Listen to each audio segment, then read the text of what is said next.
Secretariat ముందు రోడ్ల వినూత్న ప్రదర్శన చేస్తున్న సరూర్ నగర్ మాజీ కార్పొరేటర్ ఆకుల శ్రీవాణి ఈ రోజు తెలంగాణ సెక్రటరియట్ ముందు నేను అడుగుతున్న ప్రశ్న, కాంగ్రెస్ రైతులకు ఇచ్చిన హామీలు ఎక్కడా? కాంగ్రెస్ రైతు పండించిన ధాన్యం ఎందుకు కొనడం లేదు? కాంగ్రెస్ రైతు భరోసా ఎందుకు ఇవ్వడం లేదు? కాంగ్రెస్ 6 గ్యారెంటీలు ఎందుకు అమలు చేయడం లేదు? రేవంత్ రెడ్డి మీరు రాష్ట్ర పాలన సక్రమంగా చేయలేకపోతున్నారు. ప్రజల సమస్యలకు సమాధానం చెప్పలేక నార్త్ సౌత్ పేరుతో విభేదాలు సృష్టించడం, దేశాన్ని విభజించేలా మాట్లాడడం చాలా దురదృష్టకరం. ఎన్నికల ముందు ప్రజాపాలన అంటారు, అధికారంలోకి వచ్చిన తర్వాత ప్రజల్ని మర్చిపోతారా? రైతుకు న్యాయం లేదు, ప్రజలకు భరోసా లేదు, హామీలకు అమలు లేదు. ఇదేనా మీరు చెప్పిన ప్రజాపాలన? రేవంత్ రెడ్డి తెలంగాణ ప్రజలకు జవాబు చెప్పాలి నిరసన తెలిపారు.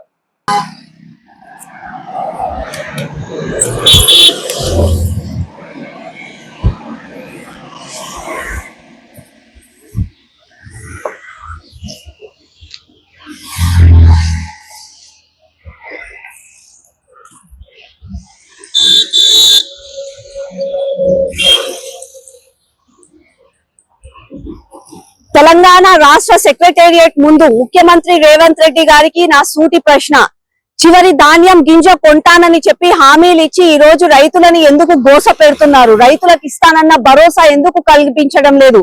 6 గ్యారెంటీలు ఎందుకు అమలు చేయడం లేదు? రైతులు బాధపడుతున్నారు, రైతులు ప్రశ్నలు అడుగుతున్నారు. రైతులకు సమాధానం ఇవ్వండి, ప్రజలకు న్యాయం చేయండి. తెలంగాణ రాష్ట్రంలో రేవంతం కాంగా మారిన ముఖ్యమంత్రి రేవంత్ రెడ్డి గారు తెలంగాణ ప్రజలకు న్యాయం చేయండి, రక్షణ కల్పించండి. ఈ రోజు మీరు రక్షణ కల్పించలేక తెలంగాణ ప్రజలను మోసం చేస్తూ మీరు తెలంగాణ ప్రజలని డైవర్ట్ చేయడానికి నార్త్ సౌత్ అని చేస్తున్న ఈ హిట్లర్ పాలనను ఇక్కడైనా ఆపేసి తెలంగాణ ప్రజలకు రక్షణ కల్పిస్తారని నేను ఈ సెక్రటేరియట్ సాక్షిగా మిమ్మల్ని ప్రశ్నిస్తున్నాను, డిమాండ్ చేస్తున్నాను. Down down Revanth Reddy, down down. Shame on Congress, shame on రేవంతం ఖాన్, shame on Congress, shame on Revanth Reddy, shame on Congress, shame on Revanth Reddy.